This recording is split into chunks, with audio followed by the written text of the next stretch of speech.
Yo, welcome to Crate 808. And yes, what a year it's been in hip-hop. 2019 has delivered some absolute bangers. It's also delivered some really lukewarm albums. So what we thought we were going to do is drop our best albums of the year, but put them in a Crate 808 debate. To join me for these episodes, we've got Mr. James Midwinter. How you doing, bro? I'm great, mate.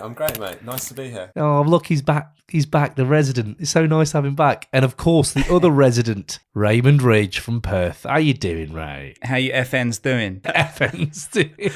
Obviously, that's a Star Wars reference. I'm not calling you actual FNs. That was a throwback to the Reasonable Doubt podcast. Yeah, the Liquid Source podcast. Well, the Reasonable Doubt podcast, yeah. People know it as the Reasonable Doubt podcast. So yeah, Ray's obviously feeling very proud of himself for making a nice little reference about Star Wars in one of our past podcasts and everyone being on his side. Oh, it must feel really good, mate. But what we're going to do today, we're going to talk 2019 albums. And we thought the best way to do it is bring the Crate 808 debate to life. And how we're going to do it is I'm going to bring 3 albums, my favourite 3 albums of the year, to this podcast. And we're all going to argue about which one we think is the best of my selection. And then we're going to have 2 more episodes come up. Ray's going to do his 3 and James is going to do his 3. And hopefully we'll have a nice eclectic selection of different albums. And I'm sure I'm going to get absolutely torn to pieces today, lads, because these two have not been happy with my selections. Wig. Jesus Christ. I've gotten happier as I've listened to them, but at first, it was like a form of torture having to listen to this. Yeah. Let me make a quick disclaimer here right now, straight away. Jambo only likes 3-minute albums, and Raymond only likes things with soul samples and boom bap. So I was never going to get. What you mean, as in hip hop, basically? Yeah. Sorry, yeah. Ray only likes hip hop. That's not what hip hop is, but that's another podcast. All right. Right. Okay. Already, only a few minutes in. Have you ever heard Planet Rock?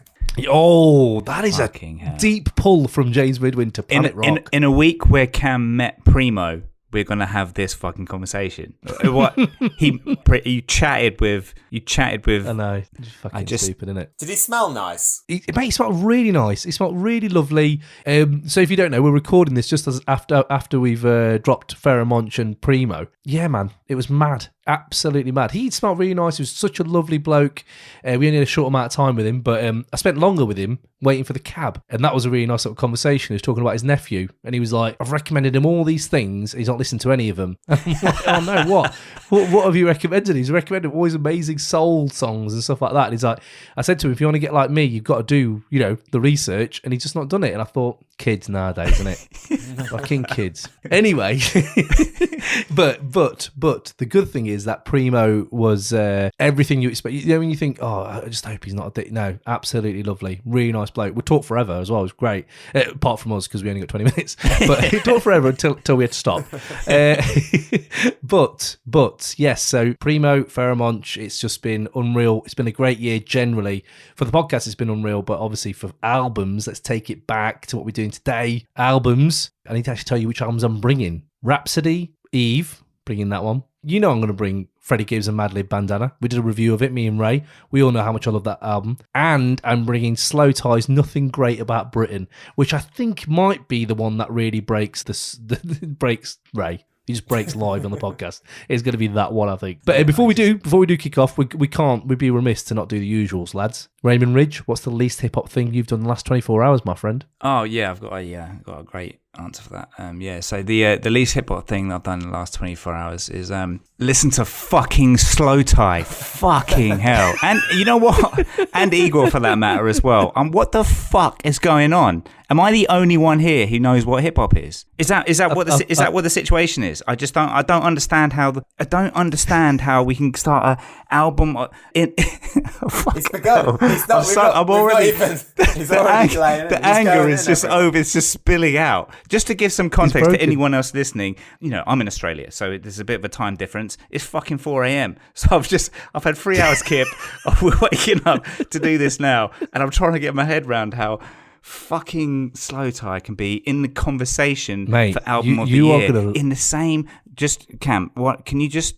I'm not even going to say it because it sounds like I'm boasting. Can you just say the albums that I'll be bringing? Yeah, okay. So the other albums that are going to be on this series are going to be 3 episodes, as we said. Raymond Ridge is bringing Gangstar's new album, or the latest album, one of the best yet. He's also bringing Apollo Brown, Sincere Detroit, and he's bringing Sky Zoo and Pete Rock's Retropolitan. See, now you need to leave a gap for everyone's laughter to just subside. And when you put in those 3 fucking albms next to fucking Slowthai and Eve as well. First of all, I know Ray gets angry about things and his judgment gets clouded, as does his memory, because I recommended 2 of those albums to you. So those albums, I love those. They are on my list of honourable mentions that we'll bring up later.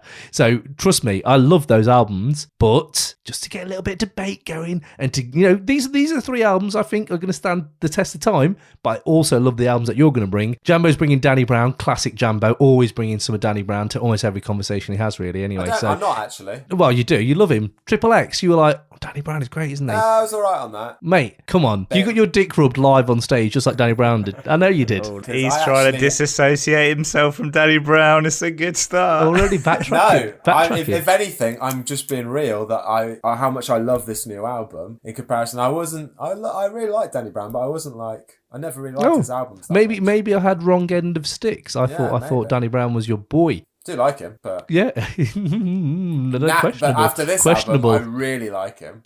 I think the witness may fold under questioning.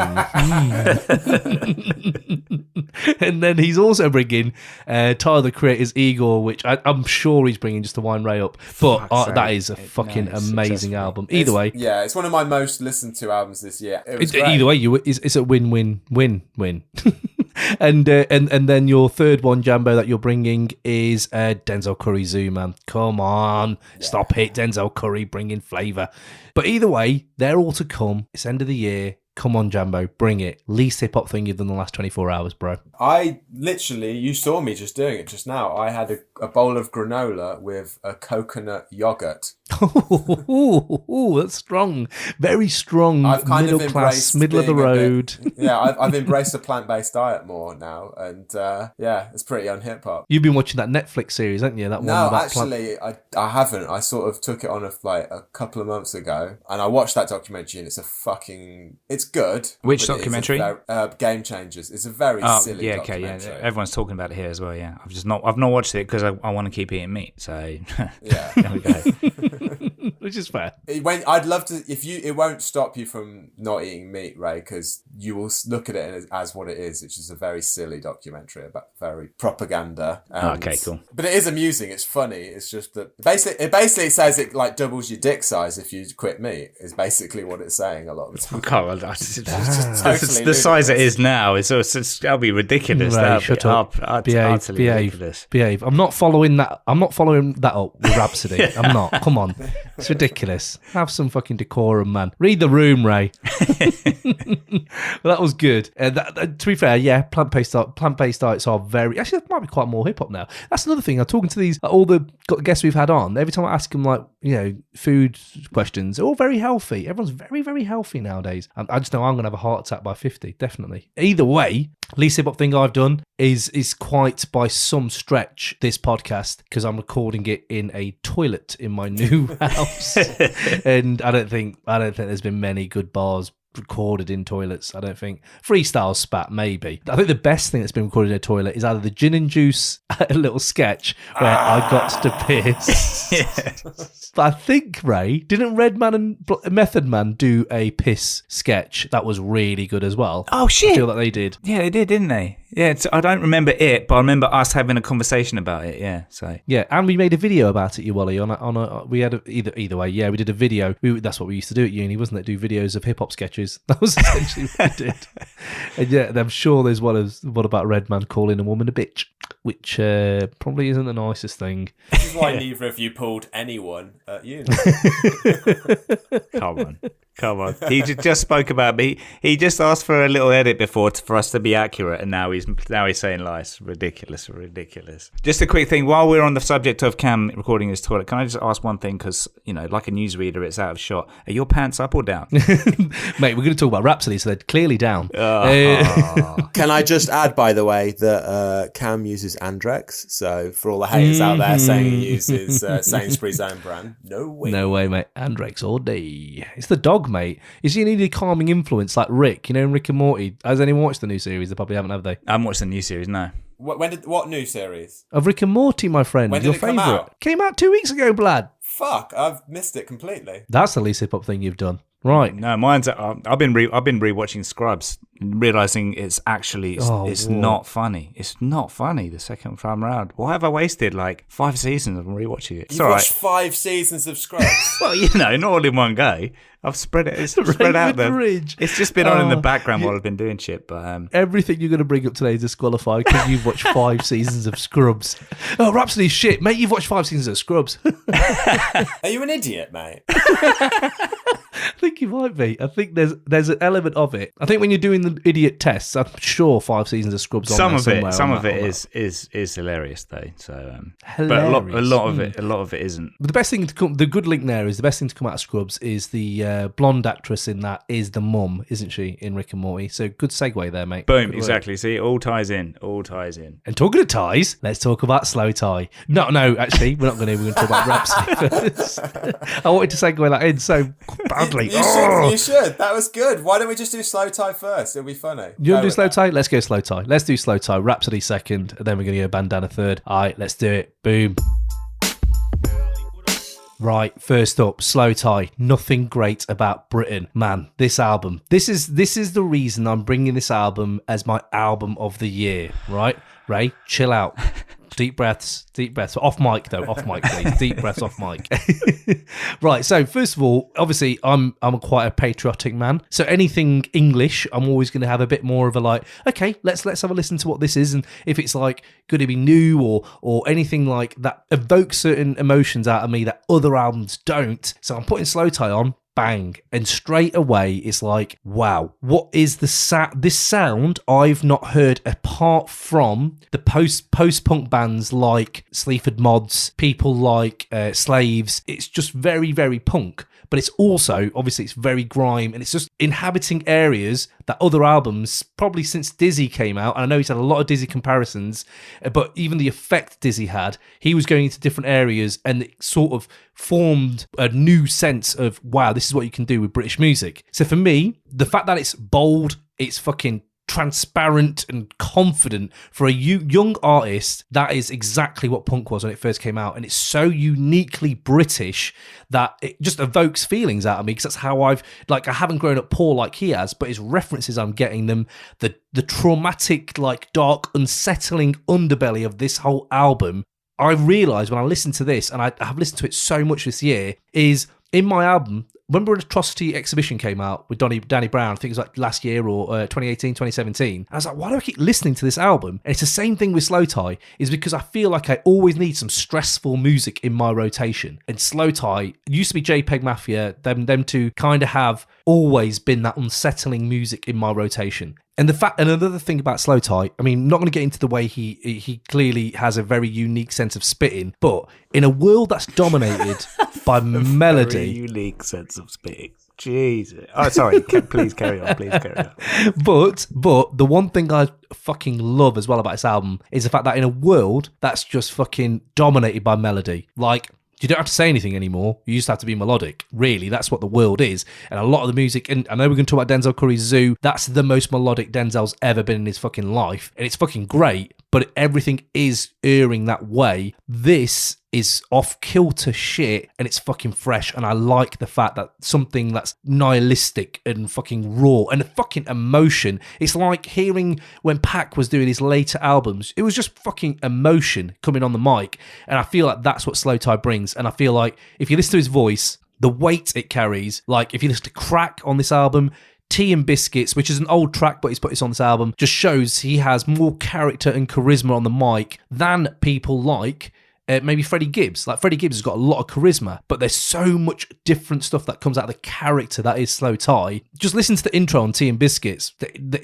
Tea and Biscuits, again, an old track, but my favourite Slowthai track. That intro is fucking amazing. And you just watch the start, his music videos as an artist who's coming up and he's young. One thing that I love is that you have a guy who can just be himself. This verges into one of our basic categories, which is what will age the best and the worst about this album. So one of the things I was going to bring about this album was it's going to go either way with this album, I reckon. Like right now, it is fucking amazing to me because maybe it's because Brexit's around and fucking life itself is a little bit off kilter, and we get very comforted in watching our Netflix shows and listening to our albums that are kind of ticking the boxes we always tick. This album doesn't tick the boxes I always want to tick, and it goes to a point where I'm like, oh shit, this could go either way. Like this album, it gets me excited now. Where will he go from here? I don't know. He might be fucking awful after this, but his features with Denzel, his features with JPEG, his features with Tyler, he's featured on all his amazing albums. Where is he going to go? And it's really interesting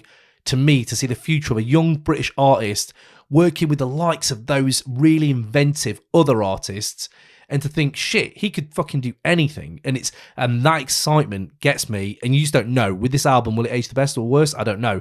Like, you know, on here, he has tracks that are like Crack, Grow Up, Peace of Mind. What a track for a young man to be dropping knowledge like that about his life and where he comes from. All those things are already showing a very rounded, confusing but fascinating character. And I'm fully in. Like, the emotion in the hook, the emotion in the hooks generally, but the emotion in the hook for Grow Up, it's like nuanced, but you can see the depth of him as an artist, which you can't really say for Grime. Like, Grime, I don't think has the depth that this has. So there's many, many things that, like, I'll go on about, blah, blah, blah. But we're looking at an album that, for now, no one else is doing this kind of music. He's the first one doing it, and I find it's very rewindable. The album I can rewind over, and maybe when I first heard it, I probably thought it wouldn't have done, but I keep listening to it, and yeah, that's where I'm at with it. Come on, boys, I'm ready now. I'm ready. I've said my first shot across the bows, but what are you boys saying? Come on. I just. All right. The sniggering. Go on. Just so it's this album. It's the most unconscionable dog shit I've ever heard in my life. I mean, I don't think you can use that every episode. I don't think you can use it's the worst thing. No. That's the thing, though, isn't it? You keep bringing up stuff that's awful. I'm sorry to keep repeating the stuff. I don't want to be echoing. You know, you keep pushing the boundaries of dog shit. What do you prefer? What do you prefer, this or Mace's album? Harlem World all day long. It's got DMX on it, hasn't it? It's got Buster on a hook. Always Harlem World. But I guess, you know, for a guy that's moved to Australia, maybe I'm not the patriot that I used to be. But yeah, this album is just it's just fucking awful, and like start to finish, boring, generic, grey skies, UK council estate, non-musical, accidental beat. Just dog shit, and I hate that it exists, and I hate that you made me listen to it. So, but before, so that's interesting. You say that. Hold on, go. No, I was just gonna say, look, I don't want it to descend into a fucking old man rant. I don't make music like I used to, kind of thing. But so I just want to caveat. Well, I want to pick up on what you said a minute ago about what he's, you know, being honest and doing his thing. Like, do I think people should listen to this album? Yes, or just skim through it if that's what you do, kind of thing. But do I think Slowthai should keep making music? Yes, I think everyone should make music that's in their heart. I fully support them doing it. I fully support you, like you said. It's a young kid. He's out there. He's doing his thing. He's getting out. Cool. I support all of that in principle. But I do think people should listen, make up their own mind, and if you like it, you like it, and if you don't, then you should know why you don't like it. But like as I've said before, just because a million people like something, it doesn't make it good. That's just an objective fact. And people are stupid and easily led, and like I don't think that. What do you think I've been easily led by? No, he's not being easily led. People. I think people are listening to it. What have I been easily led by? Like, you're saying people are easily led. What have I been easily led by, do you think? I don't know what the reason. I don't know what the reason is for you. In a week that you meet Primo and then you still talk about this and the same thing, I don't understand it. It's literally, it's not making any sense to me. So can we just go back to your first argument, right? You said it was boring Grey Skies UK Council House, and you said accidental beat and stuff like that. Yeah. Expand So on that when I me. say accidental beat, what I mean is it sounds like, and I don't mean this to be like everyone should have a musical education before they start making music. I don't mean it in that way, but there are a lot of people making beats that don't have any fucking clue what a scale is or chords, or I'm pretty revealing as well that I'm also not massively educated in that, but I'm been listening to music all my life, so I know what sounds good and what doesn't, and that's how I qualify my opinion. And I feel like the beat, some of these beats sound like, you know, you left your keyboard or synthesizer or whatever recording, went to make a cup of tea, and while you were over there, your fucking cat walked across it, and you're like, oh, I recorded that. That's cool. I'm just gonna loop that and put a fucking beat over it. Wicked. I don't feel the beats. I'm just not feeling it at all. It's just But you can't, like, that's the thing, right? So art is basically interpreted by the listener, right? So the guy could have made it luckily, he may not have made luckily, none of us can prove either he has or not, or accident or whatever you want to put it, but art is interpreted by the listener. So you're saying there like, you know, it's just like he's done it on accident. It doesn't really matter how he's done it to me on the production on this. Yeah, that's a he's good point. clearly taken people like Sleep, like the one of my favourite tracks on the whole thing, Drug Dealer, Doorman, the tracks are very Sleaford mods. And the first time I heard it, I was like, oh my god, the Sleaford mods are on here. They're not at all. It's Murumasa who's done it, who's a great producer. But the first thing I thought of when I first heard this album was like, oh, well, if he's just nicking things off Sleaford mods, what's the point? And the more and more I listen to it, it's like, no, it's obviously clearly an influence he's wearing very, very much on his sleeve, but he's made it his own. He's completely made it his own. Look at his music videos. They're uniquely Slowthai. I've not watched any music videos at all, and I don't mind because, you know, I just need 24 hours in a day, and I ain't got fucking time for that shit. I ain't got time. Who's got time for that? Who's got time for that? But what I do love is an artist express. Like, you know, back in the day we had more time, so we'd watch Buster, and an extension of his music was his music video. And I feel like with Slowthai, maybe it's because I have watched their music videos, I'm subscribed, I check all his Twitter stuff and all that, and I'm fully in on the character he is. Yes, his lyrics are incoherent. Yes, there are really off-putting. No, but it's true. It's true. But then you literally read that off my screen. Lyrics are incoherent. They are incoherent. That's going to really confuse Ray, because when you say stuff like that, it's like, but then you're agreeing with me, surely. Yeah, I am. But how much music, and I think maybe this might be more down Jambo's road, I'm not sure if it is or not, but how much incoherent, beautiful music is there out there? There's loads of like random, like Ghostface Killer's whole back catalogue. Yeah, that's incoherent as fuck, but I love that. But MF Doom is not incoherent, but his beats can be incoherent. Madlib's beats, and those are the things I love. And that's why it's manifested in a guy who's wearing the fucking England 1990 fucking shirt, knight in hoodies with an Excalibur sword. And I'm like, shit, that version of England, fuck me, I've never seen it before. At the end, there's a guy wearing a fucking Witches t-shirt who are a fucking great little indie band. I'm like, oh shit, this is really uniquely odd, but I can relate to so many things in these videos.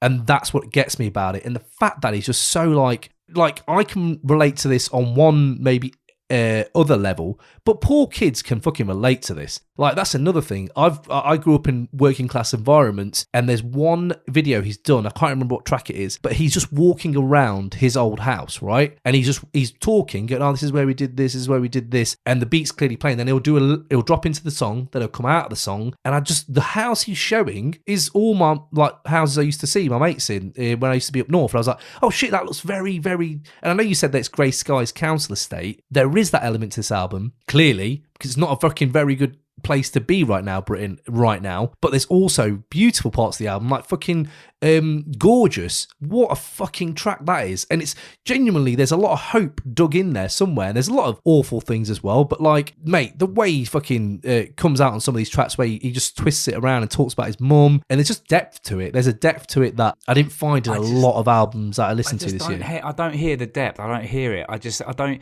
He doesn't rhyme.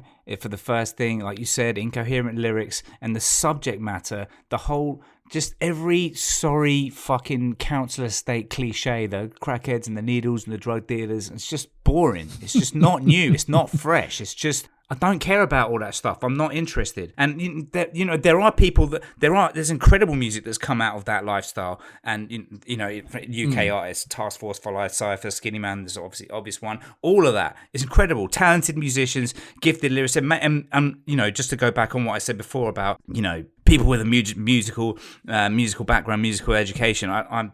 Maybe they do have that, and maybe that's how they've made their incredible beats. But I don't think they did have that, because they talk about their tough upbringing in their music, and they still made fucking incredible music that I still listen to today. I'm not listening after this podcast. I'm not listening to Slowthai ever again. Can I James, interject with that? I do want to hear your point. Yeah, I do want to hear your point, James. Go on. I've got a few things to say, but just on what Ray's saying, where he's like, he doesn't want to hear the council estate like cliches. What you said, right? Yeah. It did make me think, because I agree with that to an extent, and I'll go into that in a minute. But it is interesting that you bought Retropolitan, which is they're both nostalgic albums. Just Retropolitan's about like New York boom bap hip hop nostalgia, whereas this is kind of about British. It's about hip hop. Yes. So Retropolitan's hip hop. No, but when you talk about cliches, a lot of those albums you're bringing, even though they are amazing albums, if you didn't like them, you could. No, but they are. If you didn't like them, though, you could bring that same argument. You could bring the cliche argument if you didn't like them, because there may be cliches in there that people have done before. Yeah. I thought those albums have hit again. When we talk, this is the thing I love about an album of the fucking year is depth. And I think every album that, annoyingly, I like all of the fucking albums you two are bringing. So all the other 6 albums have got layers of that for me. It's really interesting that like you've bought Eve, which has a load of nostalgia for the 95 to 97 period of hip hop. You bought Slowthai's album, which has got a sort of current nostalgia and past nostalgia for like Britain and council estate life and things like that. Ray's brought Retropolitan, which has a load of nostalgia for like New York hip hop scene and stuff like that. I've bought Danny Brown's album, which has got, again, it's a very different nostalgic period for more of a like 92 to 94 kind of era hip hop. Really is, yeah. There's been a lot of nostalgic albums this year. Like, I think even Zoo has a bit of a nostalgia for the sort of Two Live Crew era. Zoo is hugely nostalgic, definitely. So, yeah, that's a good point, man. That's a good point. We have all bought that. That's the theme of the year, nostalgia, and like just because you don't necessarily have a love for this type of nostalgia, I don't think that's necessarily something to have a go at it. I do think the way he's doing it is a little bit Lily Allen at times. That's interesting, because when I posted, I tweeted something when the album came out, and I was saying like how much I love this album and blah blah. And then there was one guy, I can't remember who it was, but they did say I wasn't a fan of it. It sounds very, very like someone from A&R has had a word with it, and that made me think a little bit differently. And I can completely see what you're saying. You know, when you say like, oh, it is a little bit might be manufactured in that tea and biscuits. Mashed jelly deals and a couple little trinkets. East End, you Phil Mitchell, get stabbed with the Phillips, hand on heart, I swear I'm proud to be British. You can see Lily Allen singing it in a John Lewis advert in like about 3 or 4 years' time when this country's really gone to shit. But this is the interesting thing, right? Because you put it that way. I'm talking about the intro to Tea and Biscuits on the in the video. Again, if you haven't watched that video, go watch it. But the fucking energy when he starts the track and then it cuts off and it goes into the music video, I was just like, I need to see this fucking guy live. And that's where he probably comes alive, isn't it, right? His live performance was amazing. The 99p tour he did sold out like that, very much from the J. Cole school of thinking, with the $1 tour that he did with his A Dream and a Dollar tour, I think it was 2013, 2014, something like that. Either way, J. Cole's obviously done that. It's worked well for him. If he's following that model of, I don't need to sell loads of albums, I just want a very, very dedicated fan base, I reckon that's a really interesting model to go for, so that it kind of is like, yeah, it is A&R'd, but maybe it isn't. Maybe it just kind of falls into that trap a little bit. But when you look at like, as I talked about Peace of Mind, just expanding on the Peace of Mind track, that is the natural evolution of a kid who's listened to Kanye his whole fucking life,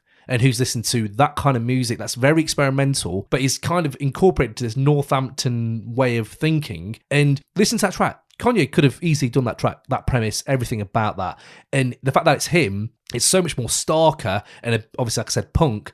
But like when you have things like the sniffing glue skit, which is amazing and actually really humorous but depressing, you're like, shit, like I'm getting it feels like to me like I'm watching Trainspotting. It feels like, fuck, man, I never ever want to be in this situation. He's ripped off a load of, like, in the video, I can't remember which video it was, but he's literally done a complete, without any type of nuance or anything done to it to make it new. He's just taken the scene from Trainspotting when he goes down the toilet in one of his videos. Yes, yeah. And it's yeah. And that's how I feel with a lot of his stuff. Like, his voice is dizzy. His, like, the beats are a bit the streets, and like you say, the other influences that you know. Generic. Yeah, you're like a lot of generic. It's just cut from the same template. I don't think they are generic, because I've not heard... Yeah, if you don't like him, then you won't like his... If you don't like those influences, or you find them a little bit too manufactured, then you won't like him. And like when I first started listening to it, I was like, I can't believe I've got to listen to this album. It's a fucking long album. It is a long album. That's the thing. Like, I think what this have you year done, Cam? What have you done?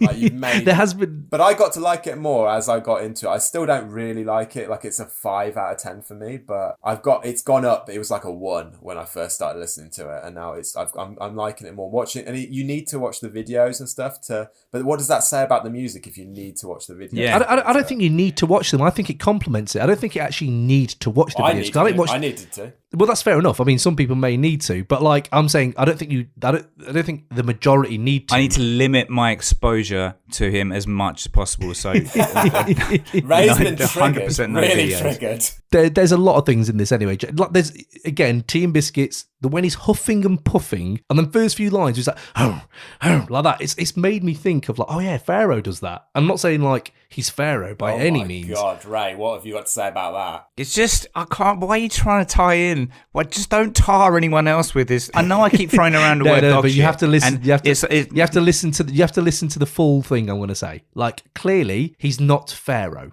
Obviously he's not. But what I'm saying is, I would not have put it past him to have heard someone like Pharaoh, and the fact that Pharaoh changes his fucking voice 5-6 times in one verse. And I think people should be commended for the fact that you're trying something that isn't just fucking grime. It's not just grime. You could rhyme this just like Skepta does, and Skepta's on here. He's not grime at all, is he? I don't think that's what I'm saying, but he could do. He's doing something completely different. Like, it is very different to what everyone else is doing. By the way, Skepta on... Yeah, I think it's name other artists like him. Name other artists like him. He's being different to everyone by ripping off a load of people from the last, 30 years. No, but you're young. Music is that. Music, when you're young, your first full album is a lot of your influences. I don't want to hear excuses. Well, bring an album to the table in 10 years' time. In 10 years' time, the Slowthai of 10 years' time might be fucking incredible, and I look forward to hearing it. But name an album that isn't influenced by the last 30 years of music. Name one. I get what you're saying, but listen. I mean, think of what it was by Dizzy and the Streets, who both came out with. There were slight influences, but they brought something new to the table, and then he's gone, and just taken it, and literally... No, I don't think he has. Anything new. It's just a mashup. It's like in the noughties when people used to mash up songs. And see, I don't think he has done that, because he clearly likes other stuff. There's a lot of in here. Maybe this is more the production than the actual lyrics, but again, it's all one package. It's all one album. Like the track Missing, for some reason, that reminded me of the fucking Echo and the Bunnymen. And the Specials and fucking Johnny Rotten. So when you say he is that kind of guy that has ripped it all off from these other guys, I have seen it the other way, where a lot of new debut albums are influenced. But this is too. You can hear the influences too strongly. They're not. You brought Reasonable Doubt to the table. That's Illmatic and Ready to Die. No, there's always influences. They sounded so new. Like, whereas this just sounds like maybe it's because I'm old. Maybe this is the thing. When you get old, you either love stuff because it's nostalgic, or you hate it because it's nostalgic, and you can see all the joins where you've sellotaped a bit of Trainspotting onto a little bit of Dizzy Rascal, and like... Nah, I don't think it's that. I think, sorry to interrupt, I think it's the part of when you say because you're getting old, but you're more qualified to identify what is good and what isn't. You get more efficient at it. And that's why when you first hear his fucking the accent, the way he doesn't rhyme, and the accidentally made beats, all of it is just, it's jarring. It's not pleasurable listen. It's not. It's very jarring. It's very jarring. Some of it. That's true. Some of it is to not be all negative and, to really recognise the stuff that I did like. Doorman is a tune. And what you said, Cam, what you said a minute ago about sounding Johnny Rotten, that tune, there is something punk rock about it. And when you hear it, you're like, that's all right. I'm not, as much as 90% of my listening time is spent listening to probably 90s hip hop.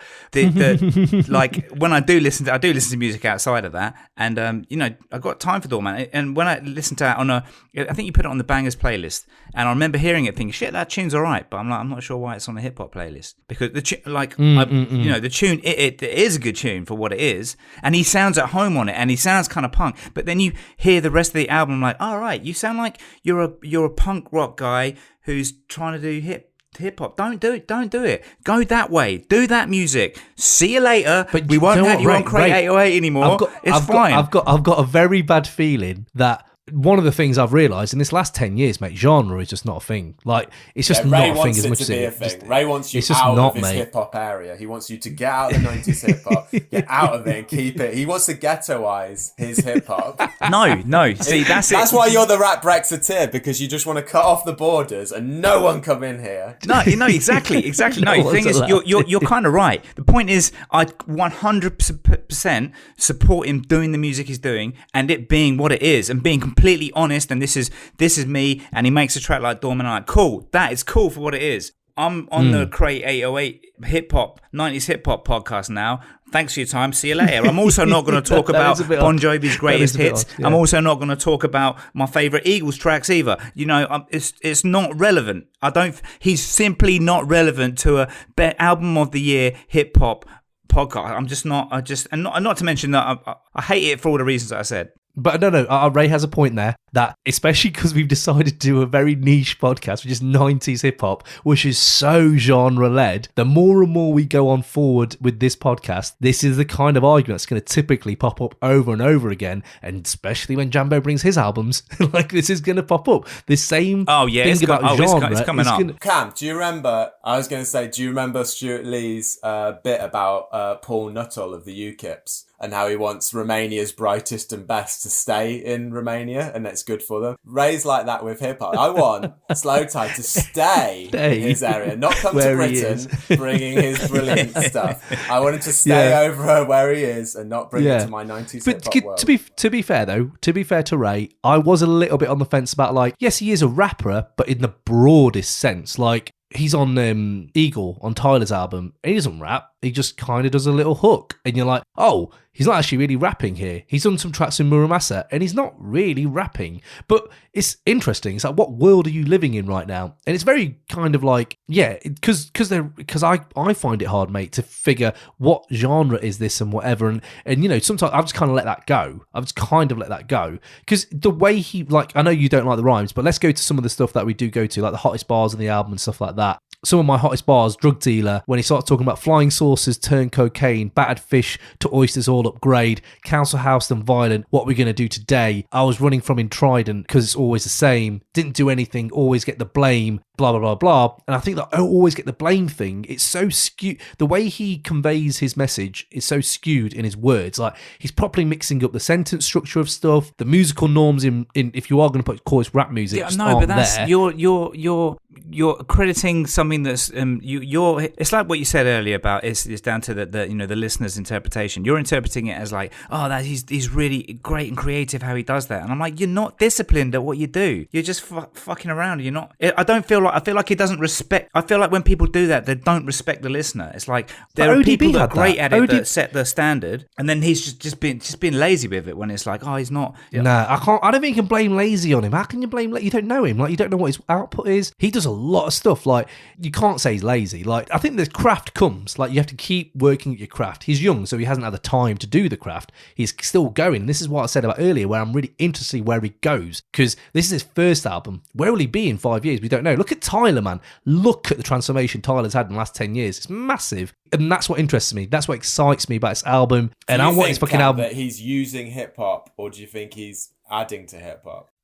No, I don't think he's using hip hop at all. No, I think he's adding another element. I would not be surprised to see if UK hip hop, especially, goes a little bit more Slowthai, with especially like the way that he just kind of, like you said earlier, jarring. It's quite very jarring. It reminds me of kind of the JPEG Mafia underground rap right now. And there's a video that went fucking viral because it was him, Denzel Curry, and JPEG at a show, and the whole crowd was moshing. I was thinking, them three in a supergroup is made for each other. And that genre of Injury Reserve, people like that you may not listen a lot, but they've definitely been influenced by LP. They've been influenced a lot by Raucous, like but the more minimal hip hop, like Kool Keith as well, and a little bit of that. He is rap music. And if you don't like that rap music, I don't think he is. I think he only is friends and works with those acts because they're all live acts that bring a lot of energy, and he does too. I don't think they have any musical crossover. I know they've made tracks and stuff like that, but I think it is all about the live experience. And I don't think.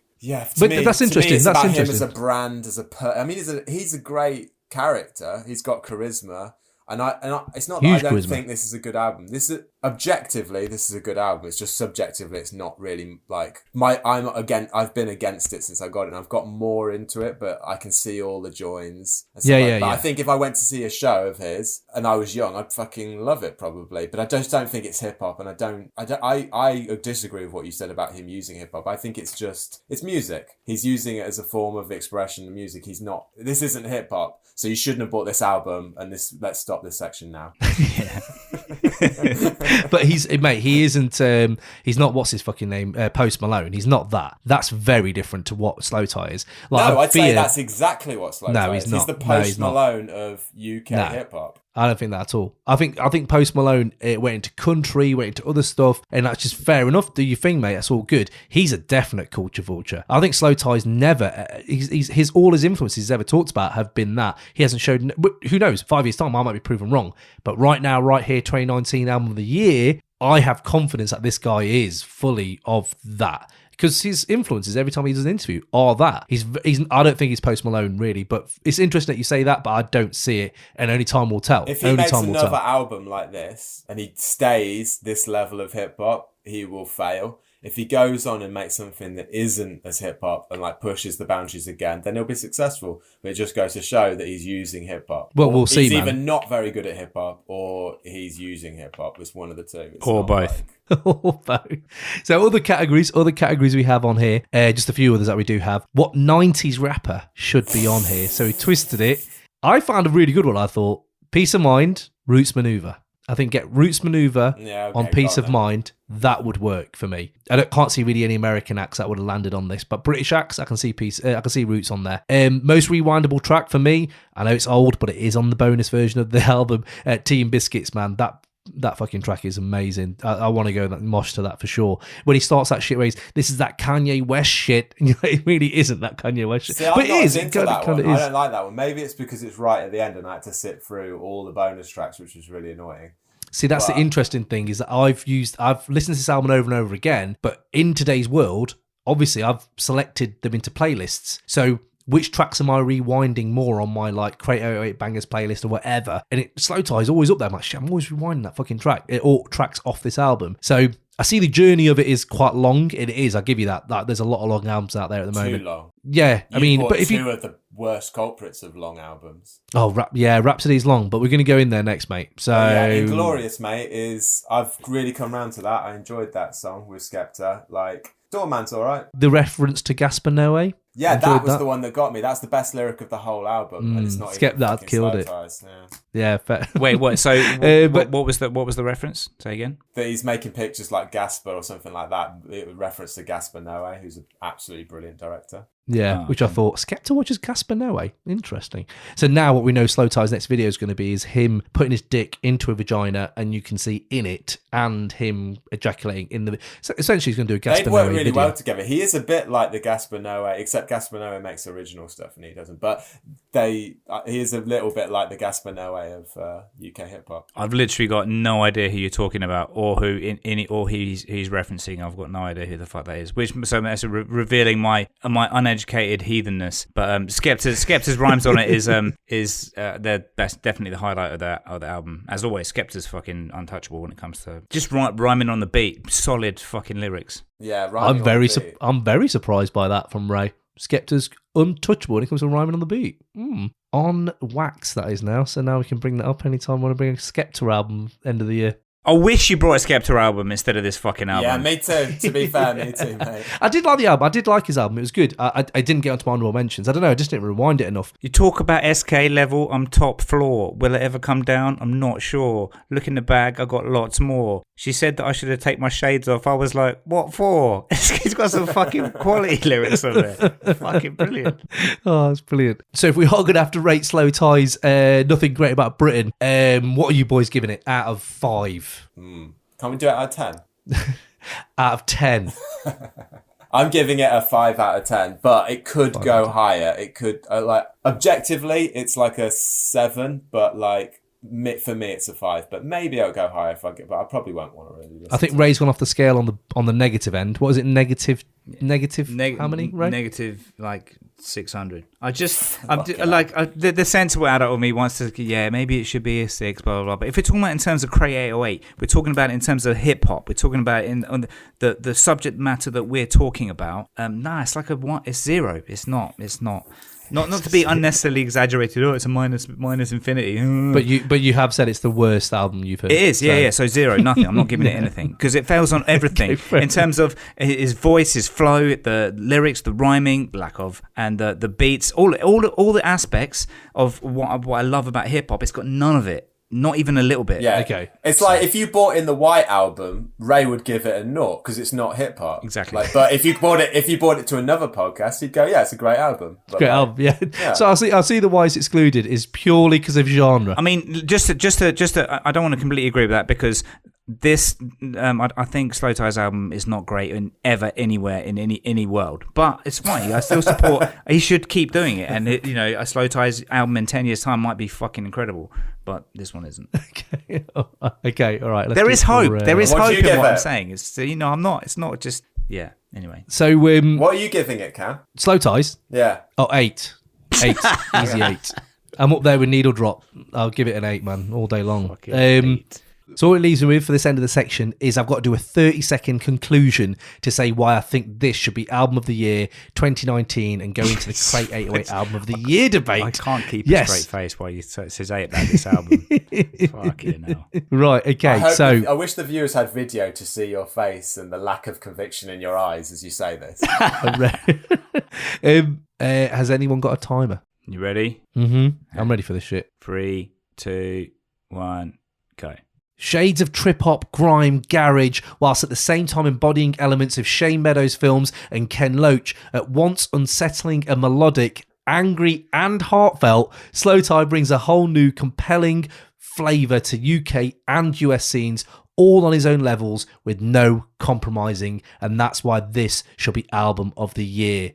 Boom. 5 seconds to spare. I'm glad you got that. So is this your favourite one out of the 3, Cam? Quickly. Is this your favourite album out of the 3? I was waiting for someone to say that. Out of these 3, Bandana is my favourite album. I think I said that in the review, when the first listen review almost that we had of it. But no, I mean, I think Bandana is almost heads and shoulders above most things that have come out this year. But this is up there as one of the ones that I will always remember from this year is this album. So yeah. So there we go. Next up, man. It's coming around to being my favourite album of the year as well. Oh, cheeky. You just both you. Let's just not leave spoiler it it. dangling out in front of me, don't you? Just seeing if I'm gonna buy. That's what she said. That's what she said. Oh, although Ray, one of Ray's albums is close up there. It's easily in top 3. One of Ray's, and I never thought I'd say that, but yeah, one of Ray's albums is in there. I can't wait for Ray's episode now. Ray and Jambo agreeing on an episode. Unbelievable. Who'd have thought? Right. Anyway, let's get to it. Rhapsody's Eve.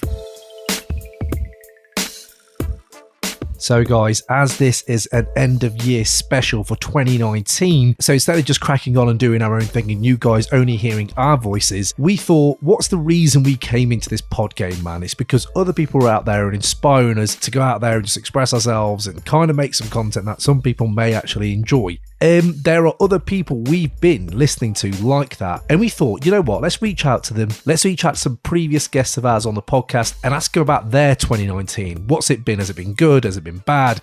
Like, what are their favourite albums? That kind of thing. So a lot of people responded. We've been shown mad love. And we thought this is a good opportunity just to highlight their podcasts. So maybe go check them out and you'll get something different from everyone that we feature. If it's an artist, check out their music. And so first up, it's them boys out there, man, the Dad Bod Rap Pod. Yes, one of our favourite podcasts. We're big fans. Yes, we want to get them guys to come on and do a takeover episode as well. So there'll be something like that hopefully in the books. But also, man, they've been out here for about 2 years and just on the DL and just bringing really good, insightful content. Go search them out if you want to just kind of dig under the surface of what is hip-hop, especially underground independent hip-hop. So yes, man, here are those boys and they're just going to fill you in on their choice cuts of 2019. Boom.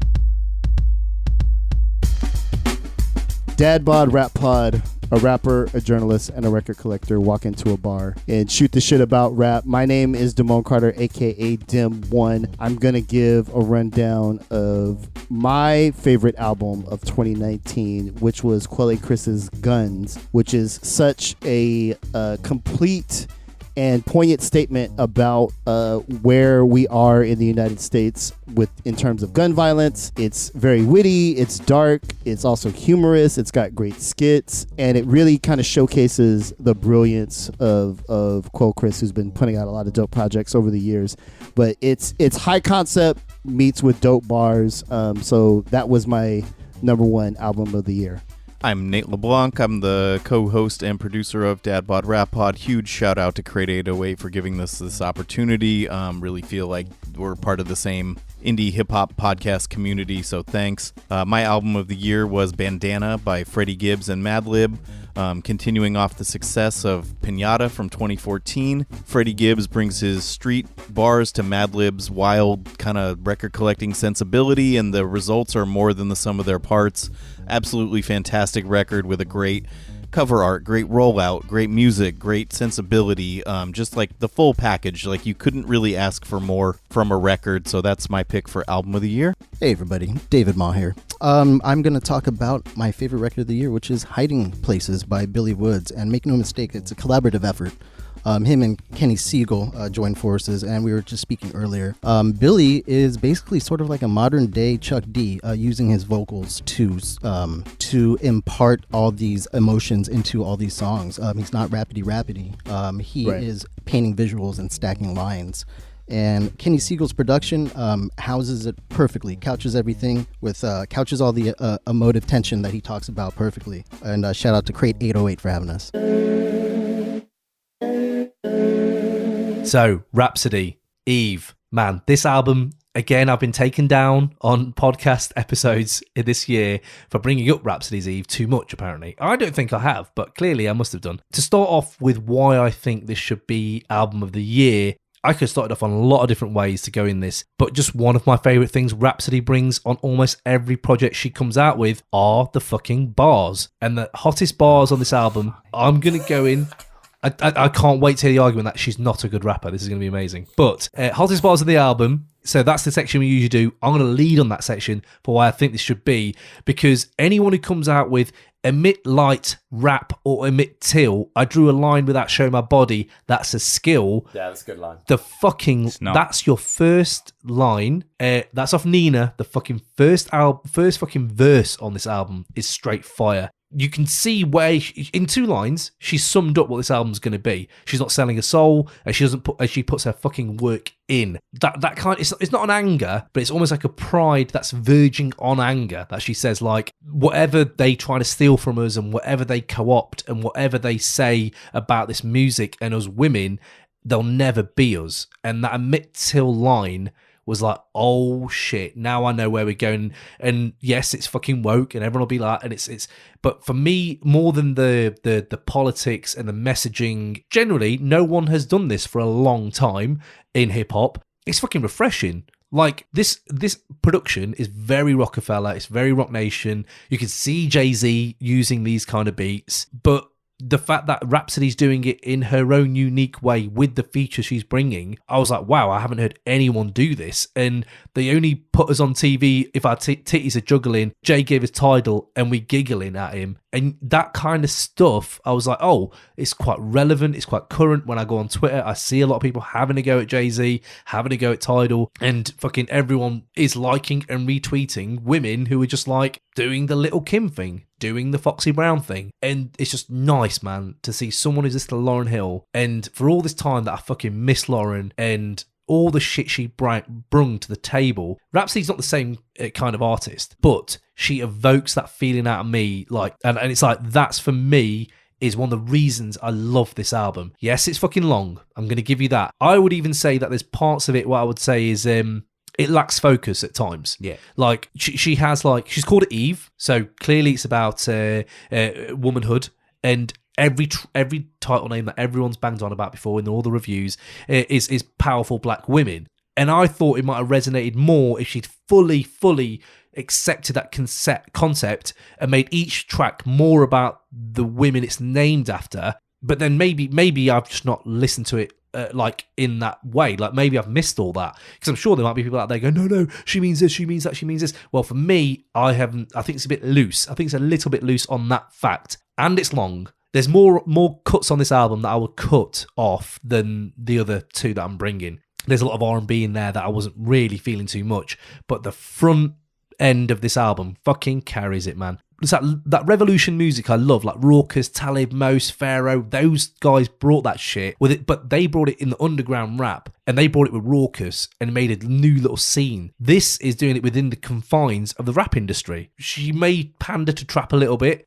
She may be thinking about the radio when she's doing a lot of these tracks. Sonically, it's not doing, like, it's not fucking breaking the mold, maybe, but it's really fucking good. Like, is it that bad that people are making good music that is that is aimed at the Grammys, that is aimed at the radio? I think it's like grown-up rap that's got fucking great bars, great fucking beats, great subject matter that gets me thinking, and I catch different things every time I go back to it. Not as much as Bandana, but still I do. And I fucking love the fact that she's just herself, like Cleo, where she's just on that track where she's just like, fuck everyone, I'm going to be a tomboy. And if Aaliyah made it sexy, fuck it, let them do it. And it doesn't mean a lot to me in rap if you're trying to evoke your sexiness or whatever. It doesn't really mean anything to me nowadays. But this album brings loads of other things. And to see an artist like her grow from back in the day, Layla's Wisdom got mad hype last year. I like the album. I didn't think it was like album of the year, but it was very good. But it's moving away from the Ninth Wonder realm of music that she's been doing for so long. And I thought that was great to see her fucking grow to this level. And just like, I want someone to tell me what's happening in the world right now,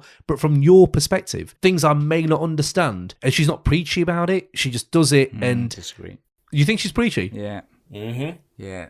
Interesting. Give me some examples of when she's preachy. I haven't listed examples of when she's preachy, but yeah, I don't think there's anything wrong with her being preachy, or like, but she is preachy on it. But that's what rap is, right? Like, but to say she's not preachy she definitely is on this. But like, that's okay to me. That's all right. That's fine. That's fair enough. But I saw the skills and the battle rhymes and the braggadocio more evident in this, and the messaging was always there, but it was very, very enveloped in like Jay-Z braggadocio. Do you know what I mean? Yeah. Like, I definitely see what you're saying about she's taken a lot of influence from male rappers, and like then she's sort of twisted and turned it into being more of like into a female battle cry, and I do appreciate that. Obviously, as the only privileged middle-class white male on this podcast, it's pretty obvious that I'm the most qualified person here to talk about this album. But but yeah, no, I do think, yeah, I like her message. I like what she's doing. My problem is the way she's doing it. I don't have a problem with the message and, like, you know, the fact that she is hammering it home with every track. I think a lot of people will find that quite inspiring. But so what was the way she's doing it that's winding you up, or not for you? It doesn't wind me up. This is another album where, like, objectively, I think Slowthai's album is a good album. It's just not for me, and I feel like that's the same with this. There's elements of this I like, but there's stuff in it. I just think, well, I'm not the audience. I'm listening to it and I'm like, all right. I'm not interested by it. I'm like, I don't. Do you like any of her other projects? I'm interested by it. I'm interested by what she's got to say. I just think the way she says it, I don't find her a particularly charismatic rapper. I don't actually think. I think lyrics, she's got them. I think her voice and her flow, especially. When she tries to do other flows, it comes off as forced. That's interesting. I had a feeling after doing Rakim, after doing Sky Zoo. Sorry, just every time you want to politely disagree with someone, you say, that's interesting. But all I'm hearing is like, no, I fucking disagree, dickhead. That's interesting. No, I do say that's interesting. No, because I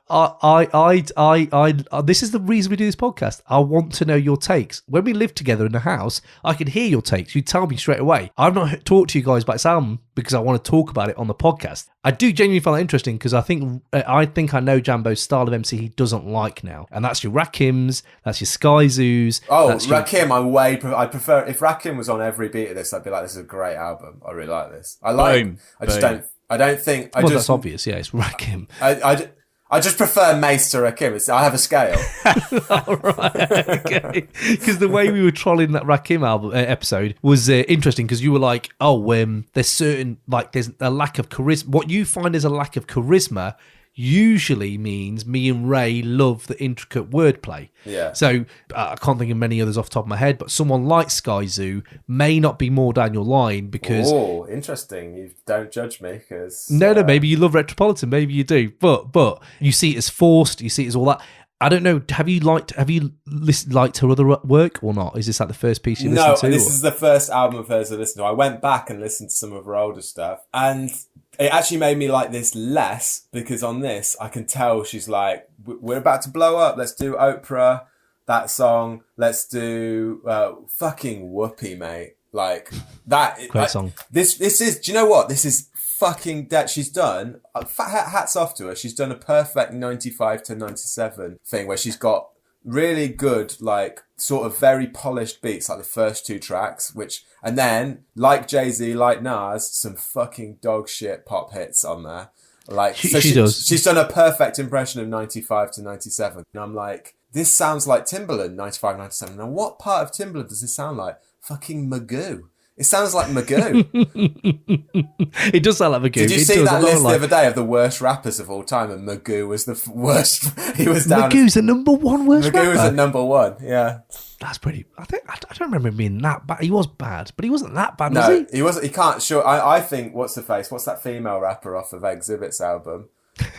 Hurricane G. Hurricane G's way worse than... I prefer to hear Magoo. Magoo could ride a beat. He was just terrible. Oh, mate. I liked his voice. I thought it was a really interesting voice. Interesting. But if we get... So that's, again... If you don't like her other stuff, or if you have liked her other stuff, this is definitely different. Like, I'll give you that. This is her big record label push. So this is what she has done. Well, that's the thing. This album, it only got as big as it did because it's very 2019. It's the back of this tidal wave of just virtue signalling, Me Too, supporting feminism, spouting, equality of outcome, men and women are the same, transgender athletes can participate in whatever sports, and people that were men 10 minutes ago are competing in women's sports and winning them and being like, and off the back of that, every virtue signaling prick that was like, yeah, men and women are the same, use Rapsody as an example to be like, look, she's just as good as any male rapper, let's put her up in Times Square, and she's not as good as the best male rappers she's not anywhere near. And so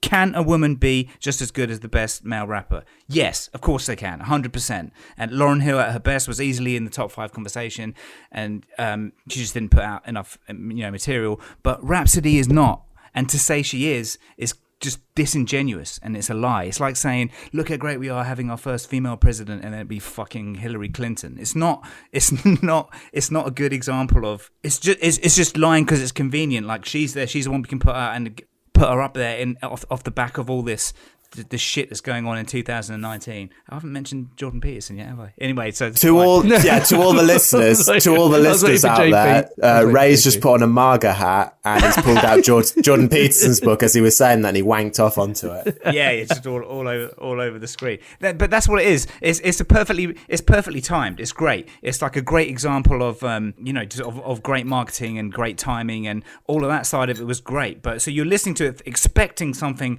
Holy shit! Look how much promotion it's got. How where it's fucking everywhere. And then you look at the the named after the first woman, and all these inspirational women names on the track listing, and it just doesn't live up to it. It just doesn't. Some tracks do. Some of them are great, but I don't know. There's just a lot of it is just forgettable. One thing I would say about that, one very, very subjective point of view there. Like, I'm not sure if we can really prove any of what Ray just said. Like, oh my god! Every time, no, listen. Because every time Cam always says, "Oh, listen to how much Liquid Source has influenced this guy and that guy and this guy and this guy and that guy," and you're like, you've got no fucking idea who he's influenced. You can't prove anything, and then now but you just can say, hear the influence. You can hear it. No, you can't. No, you can't. It's irrelevant. You don't know what they've done. They could purely chanced upon making some music that sounds like Liquid Swords. You can't say that's influenced by that. So you've just said for Slowthai, he's just took everyone's different influence and made something himself. So which one is it? No, I didn't. I said he made music from his heart, and he should continue doing that. And in 10 years' time, maybe he'll make beautiful music. But I said that he sellotaped a load of people. That's what it was. Yes. Okay. Which so he that's did. Sorry. Yeah. Fair enough. Also, but Ray, what I'm saying is, how much of Ray's alt-right rant are you going to cut, Cam? Because I'm going to keep all of it in. We're keeping all of it. Keep it all in. So in that case, then, can I just say I don't agree with any of that? I don't agree. Wait. So which part don't you agree with? Do you agree that transgender athletes should be able to participate? No. This is not the podcast we're here for. I don't want to be on that I don't want to be on that podcast. No, listen, because the point was that you said she's signifying this movement and the record company have capitalised on it and they're pushing it kind of thing, right? Yeah, 100%. If you've listened to her other albums, she's kind of not, because she's always done this. So she's always kind of done this. So if you are following her career, you know she's what she does. She's basically like that raucous artist. Yeah, no. Released 5 or 6 albums. Of course, but nonetheless, regardless of what I'm saying is, listen to what I'm saying. What I'm saying, no, regardless of doing that did happen. So that has affected the success. I know. What I'm saying is that isn't her because she's already done it. Being on a record company, that may have pushed it and clearly has to be relevant on that level. What's wrong with it being relevant to a time that you're living through? It's like when you go back and you listen to something that went through the Depression, Woody Guthrie, and people are like, oh, he's just playing up because everyone's really poor. And he's like, well, yes, because he's signifying the time he lives in. Yeah, it's like Ice Cube's The Predator when Ray was like, I can't relate to it. And it's like, but that's the riots in LA. Yeah. Yeah. And so what I'm saying to you is, even though it may be that, Ray, and the record company clearly have been cynical, you could put it that way, to do that, what I'm saying is that, why is that wrong when I believe you may not, musically you may not like it, whatever. I really like it musically, lyrically I fucking love it as well. What about as a rapper? Do you think she's a good rap? Like, do you? I fucking love her. I've loved her for 4 or 5 albums ago when she was doing features on fucking other Mers's albums and shit like that. I always said, fuck me, she's one of the best female MCs that I've heard. What about MC? Exactly. That's exactly the point. Well, I think. No. Might exactly be the point. Let me tell you where I think she sits in mine. I'm by the way, can I just say I'm asking that question not because I think it should just be judged on whether she's an MC, because she has a message, and I think that's important, and that you can't separate those two things. But I do think I can't really speak on that message and how it's put together because it's not aimed at me. But as a rapper, I can speak on that, and I'd like to hear what you think, just as a rapper, why you think she's. And sorry, that's what I was going to say, because like one of the things when I was listening to this album, and I was like, at some point we've got to start. Well, maybe not we, because us three may not agree, but I'm gonna have to start thinking, shit, she's one of the fucking elite lyricists of this era. Not lyricist, rapper. I want to hear what you think of her delivery, her flow, not just her lyrics. Oh, okay, right. Oh, I love everything. I love her cadence. I love her flow. I love her double entendres. You love her flow. Yes, I love the way she switches shit about. Mate, the way she... That first line, I'm not going to keep banging about the first line. There's loads of other lines, but as we're making this a little bit shorter, I'm not going to bring all of them to the table. Emit light rap or emit till. I drew a line with that showing my body. That's a skill. It's not a skill. Of course it is. In today's industry. It's not a skill. It's just it's a decision. It's a choice. It's a way to go for it. It's not a skill. It's not a skill. It's not a skill. It's objectively incorrect. Do you know what the worst rap on the whole album is? The worst line. This is, by the way, this is a yoga diss. TM yoga diss. Pigeon pose is the only way we go toe to toe. I've done pigeon pose. You don't go toe to toe with people. It's a fucking weird line. That's a yoga diss. Oh, Stamp. Okay, that's a yoga diss. Fair enough. I don't know enough about yoga. Another objectively incorrect. But I'm still on my spiel, like the spirit of El Hill. That kind of way of rhyming. That's not a flow. She doesn't rap on the beat very well, I don't think. I think that her flow's fucking great. So I don't think there's But why? anything It's wrong not with her just- flow. She literally could have said, it would have flowed better if she said, I'm still on my spiel in the spirit of Lauryn Hill. But she said El Hill, and it doesn't flow properly because she said El instead of Lauren. That's an actual rapper telling you that, Cam. That's an actual man. He hasn't made anything for 20 years, mate. I don't know. But the way he said it sounded better. Literally, I sounded don't know better how to me long there. we can hold on to this mantle that Ray's a rapper until he actually releases some raps. So, But what he said there actually sounded better. but that's fair enough. But when you're saying flow and cadence and all that, like you guys saying that's not flow. I haven't got her album here right now, and my fucking memory of when we were back in the days. Oh, I remember all those lyrics. Oh, if it's you'd remember the lyric. It was great. I think when we get old, you don't remember the fucking lyrics as much. Yeah, but I just don't. And with her, when you're saying, oh, but you know her flow's awful and all that Lauryn Hill thing, I think it still works brilliantly with her. El Hill, the way she talks, it's not just that bit. There's loads of bits where she has stuff like that. There's loads of it. The way you're justifying it through the accent. There's one point where she rhymes. No, want that one line. I say just that one line. There's loads of them. I'm going to go with an example. There's one to something Morgan Freeman something. Then she rhymes it with free damn, and then she knows it's wrong, so she echoes it in the background. freedom, Morgan Freeman. And then she says free damn, and then she says children, and then she says back then. Those are the rhymes. Free man, free damn, children, back then. And it's all... the pronunciation is fucked because you're trying to make it rhyme. I think reading any doesn't. musical... I think trying to read hip-hop from the fucking Genius page like that... I'm not. I've written this out from listening to it and it jarring and me thinking, oh my God, this Either is... way, reading it off a lyric sheet like that isn't the same as listening to an album. Like, I'm yes, not reading you off may a have lyric looked sheet. at a lyric- I wrote that down after listening to it. I was like, this is how she's... reading the lyrics off a sheet. That's all I'm No, saying. this is... Yeah, I've written but- it the way she says it. Listen to the fucking track. If you... Oh my God, I'm literally... Mate, we're getting into the weeds, but Lauryn Hill was a far better rapper. Yes. Yeah, well, that's fair enough. Yeah, I mean, I don't disagree with that. I thought Lauryn Hill was one of the best of all time. But going back to what you were saying with where is she? This all started with where do I think she is a good rapper? Yes, she is in my favourite rappers. So of the moment, You just lost all credibility. Really? Next. Is she really in your list of favourite rappers? of the moment, yeah. If she's doing a feature, let's say on Mersey's new album. I saw her feature. I was looking forward to getting to that, and I thought she killed it on Mersey's album. So that's the same thing with anything like my favorite album, my favorite rappers right now. When they drop something and they're on a feature or something like that, I'll be always thinking, "Shit, I'm looking forward to seeing that feature." That's how I'm qualifying my favorite rappers at the moment, because if I can change all the time. But right now, West Side Gun dropped something. I know you don't like him, but I'm always looking forward to seeing what fucking new shit he's going to try to do. The only person doing decent features is J. Cole right now. That's going to come up on my review, and he's the highlight of this album as well. Can I give you some positive feelings about this album, Cam? Yes, please. Okay, so my favourite bits of the album, I liked Leah. I liked the Dr. Dre vocoders. Sounded really Dr. Dre 1997, that did, like in his later era. I liked, what's it called? Ibtihaj? Is that how you pronounce it? Yeah, the one with the jizzer. I thought that was enjoyable, but I prefer to hear the original. Yeah, exactly. Yeah, so it's got that liquid swords. I enjoy the fact that she's so fucking into her 90s. I love that. Iman sounded like a 1997 DJ High-Tech beat. It sounds like the Sun God beat. It sounds exactly like it. It's like she's literally gone to 1997 and just got a load of albums and But that's a good thing. I did enjoy that. And I liked I didn't like the Tupac sample on the last track, Afeni. I was like, why? I wasn't a massive fan of Afeni. I know a lot of people are, but I wasn't a massive fan of that one. But do you know what it samples? Well, it doesn't sample it, but it uses the same sample as Eastside LB by the Twins. Do you remember that? I don't remember that. Eastside LB by the Twins is a fucking great song. But anyway. Okay, right, okay. I If you've ever heard hip hop, mate, you'd like it. But either way, I had some tracks, some stuff I enjoyed. What on do that you as like? well, actually.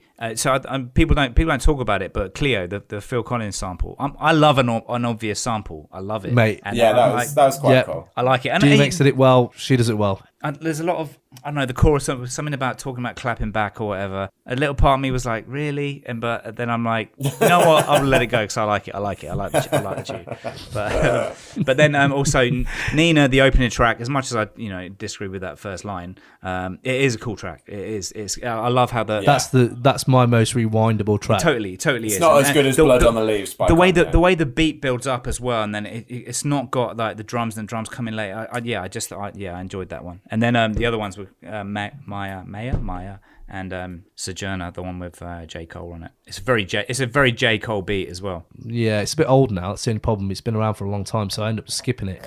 Once you've heard it that many times. Also, if you think about it, when I'm listening to the J. Cole bit on it, I was like, on that, I was like, if J. Cole was on a lot of these tracks, would I think they were good J. Cole songs? And I was like, no, not really. Yeah, but there's not really a J. Cole album, though, is it? I can't imagine J. Cole doing a lot of the stuff on these beats. Yeah, I just don't know. A lot of the beats were just a bit, yeah. I love them the first two. Yeah, I agree. And a lot of the beats were just a bit meh. And like fair play to her. I guess she might be the better part of it. She's better than her beats, but yeah. Yeah, I think the strong beats were really strong, but the weak beats were just skippable, I found. All right, fair enough. Well, Rapsody then. If we're giving it something out of 10, come on then, boys. You've both been hating on it. What are you giving it out of 10, Eve? I'm gonna give it.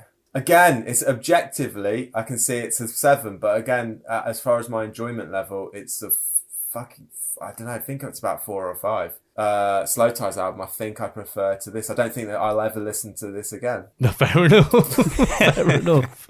Ray, what you got? So, given that Slowthai got a 0, this one is, and there are tracks on it that I enjoyed, and for the purpose of finding something positive to say about it for this podcast. But after this, am I going to listen to it again? Probably not. No, I'm not going to listen to it again. But if it comes on the radio, am I going to change the channel? No, I'm not. Okay, so a... Oh, you want a number? 4? Oh, you want a number, not just a vague description? Yeah, a 4. It gets a 4. I think it's a 4. Yeah.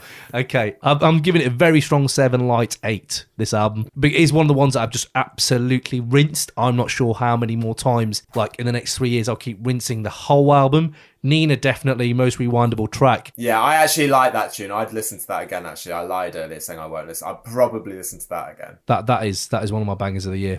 So, 30-second conclusion for Eve's Rapsody from me. If someone can set the timer. Can we make it 15 seconds? Yeah. And go. At a time when mainstream rap is reliving the swag era of the late 90s, this album sounds as a testament that soul, lyrical skills, and timeless messaging can still permeate the masses. Also, a record that ushers in a talent like Rapsody into the elite tier of modern rap is one that should be held in high regard for years to come. Boom. Yeah, these are 20-second wind-ups. You're going to lose out because me and Jambo are both going to pack it right into the 30-second limit. But if you couldn't find any more good stuff to say about it, I understand. It's fine. Yeah. Isn't it Jordan Peterson who says be concise? Weird, right? So he says, be concise, don't take your own advice. That's that's out of order, actually. I'll take that back. I feel bad. No. I feel bad for him about all that. Do take your advice. Either way, right, next one up. Freddie Gibbs and Madlib. Bandana. Yay! Let's Woo! go. Fun part. Yeah, man, just a little break coming up here and time to just highlight, one of our previous guests. I mean, I still can't believe we had him on and his peers. I'm talking about Rodney P, man. Rodney P, anyone who knows. That guy has just been the godfather of UK hip-hop from jump. So to have him on and just chat to us has always been great. We had a very, very insightful conversation. Go dig the back catalogue at crate808.com and search him out. And he's opinionated, man, and I love it. He's just legit. He knows what he's talking about, and, you know, he can validate his opinions. So, what's his 2019 saying? Let's go. Yo, brother, you know what? Honestly, fucking doing a list of my favourite hip-hop albums or rap albums is hard for 2019 because I thought most of it was shit. And I don't say that lightly. I think I'm a bit too old for most of this music that's being made. And most of it, to my ears, is garbage. I'm really not being very entertained at all. But I'm going to give you a list still. This ain't no top 5. I don't even know. This ain't a top 10. I don't know how many it is. I ain't even listened to 10 hip-hop albums this year, if I'm honest. But I'm going to go in no particular order. Shawnee T's Rough, Rugged and Smooth. That's a cool album. The Lil Kana album, which was a revelation to me how much I like that album, because I really like that album. That Not Waving But Drowning, or Drowning But Not Waving, or whatever it's called. I like the Gangstar thing, obviously. Although, you know, I'm not overly amused by bringing back dead rappers, but I did like the album. It had some nice moments on it. I like Dave's Psychodrama because I just like Dave. I think he's an intelligent youth. Again, the same issue. A lot of the stuff on there is too young for me, and I can't take all this nigga shit. But I think he's a very smart youth. Same thing with the Blade Brown, the Bags on Boxes 4. Like, if I'm in an ignorant mode, that's the kind of shit I listen to. Plus, I know him as a local youth. He's a South youth. I know that youth. Big up Blade Brown. Nas's Lost Tapes.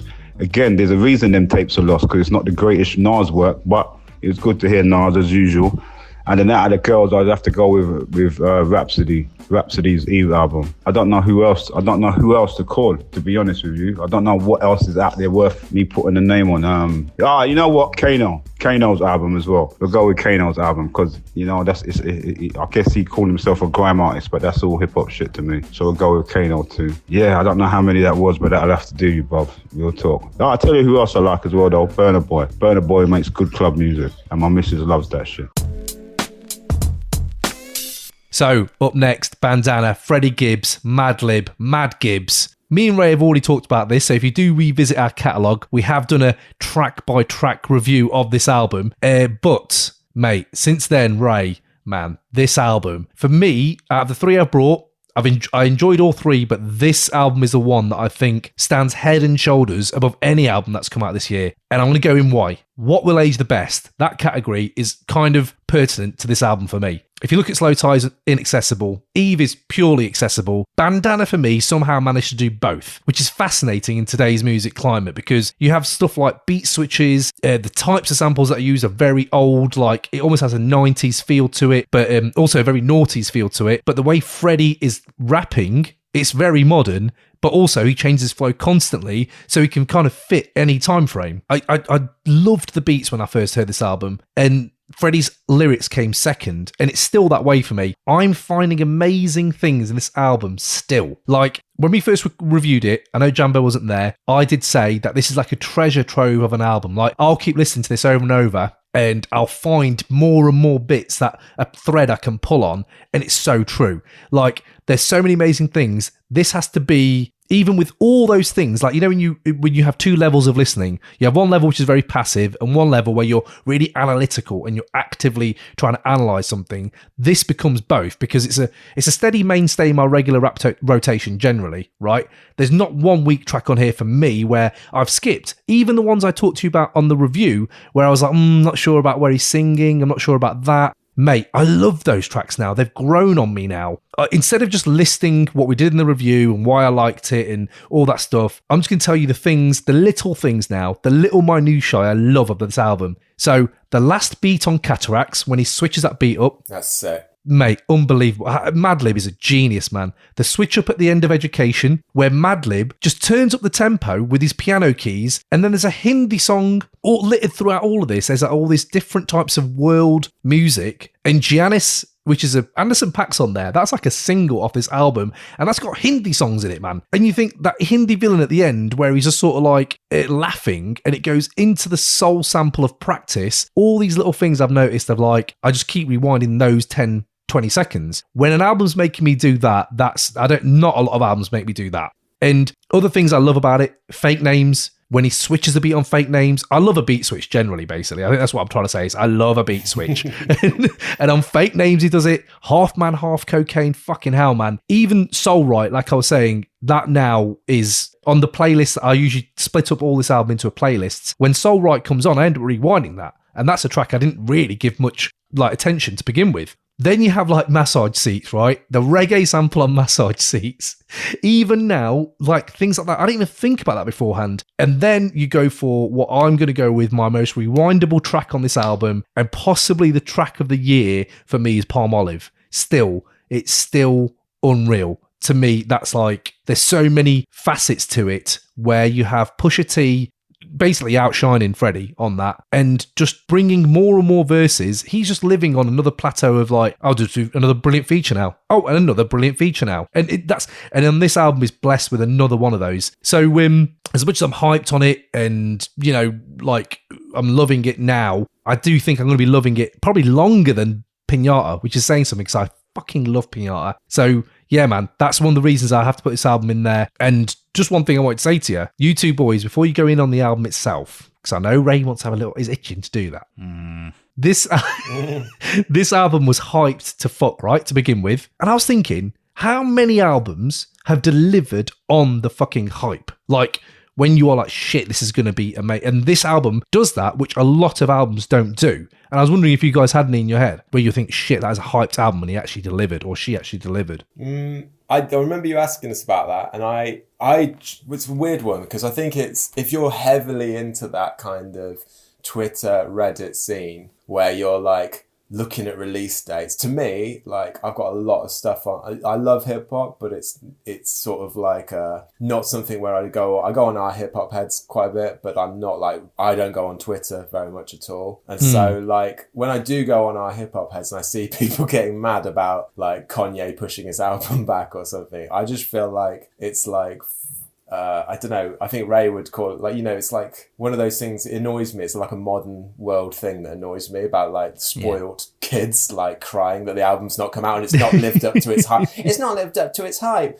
I've only put four like the songs into my playlist. Like, did you pay for it? You don't pay for it. It's all free. It really annoys me when people get like that. It didn't live up to the hype. Like, you created the hype. It's your own fault. They didn't do it. That's what irritates me about that. So as soon as you said that, I just thought of our hip hop heads, and also the fact that people go, any album comes out these days and it's by someone who's put out a really good album, then they're instantly like, they don't even think about whether it's decent or not. Unless it's awful, it's the best. It's either absolutely awful or the best, and that's another thing so I didn't really like listen to that question. I just got annoyed about modern culture when you. No, but it's fair enough. Well, how do you? Yeah, I think that exact phenomenon you just said. That's what's happened with Bandana. It came out and it's like instantly the best. It's the best. And you know. It's not to be unnecessarily negative. Carry on. I know we want to talk about album of the year. We want to talk about Bandana. We want to talk about this album. But I think this is an interesting thread to pull on what Jambo just said there. Like, when you're saying you don't get, how do you get, like, do you get hyped just because you like an artist then, Jambo? Is it like someone that you think, oh, I'm really looking forward to seeing what is going to bring out? Yeah, I don't know. Like, I guess I've got a lot, I think me and you have got quite similar music taste, Cam. We like a broad range, but the difference is that, like, I don't know, I'm not like, music's just part, like, I'm not as heavy into music as you are, and you're like heavy into it. And the heaviest I've been into is when, what's it called? Everyday Struggle was out. That's the heaviest recently. And the 90s, after the 90s, obviously, like, my love of hip hop in the noughties was less. And then, like, Everyday Struggle, like, when that came out, that sort of reinvigorated me and got me a little bit more into modern hip hop and stuff like that, and was more interested in when people were coming out and stuff. But all through those periods, it was just, if an album I heard it and I liked it, I listened to it. But I didn't ever think about hype and stuff like that. I just wasn't. I stopped reading XXL, stopped reading the Source magazine in the noughties, like, and then from there, you just, unless you're on Twitter and our hip hop heads, hype is not a thing, I don't think. Personally. I wonder if you're in the minority or the majority. That's what's interesting. I'm in the minority of the majority. I said, I wonder if you're in the minority or the majority. Okay. Like, that's the thing. I wonder which one it is. Because I think just like what you said a minute ago is about we used to read the Source Hip Hop Connection, but that took deliberate action. You've got to go out on the day of the week that it came out, go to the shop, buy it, and it took a lot of deliberate work to actually get to expose yourself to the hype. Whereas now it's easy. It's got to follow X, Y, and Z, and next thing you know, you the hype's coming. It's in your pocket. You wake up and it's there basically. I think as just turning proper old manish, but you make that's something that again does take deliberate action, and also I think as hip hop heads, which we are, we're sat here on a fucking we've got before AM to make a fucking hip hop podcast. It's taking a deliberate action not to do that. Do you know what I mean? It's an adult choice, isn't it? Like I don't need to. Well, I mean, the thing is, we've already spoken about the Eve album, and when you talk about hype, that's something that what I've already touched upon about how it part of my criticism of it is that it didn't live up to the hype. It didn't hype itself. It was just Rapsody was just getting on with the thing, and it was just timing. And she puts an album out, and it happens to be the same time as all the stuff that I was talking about about the feminist wave and all that stuff.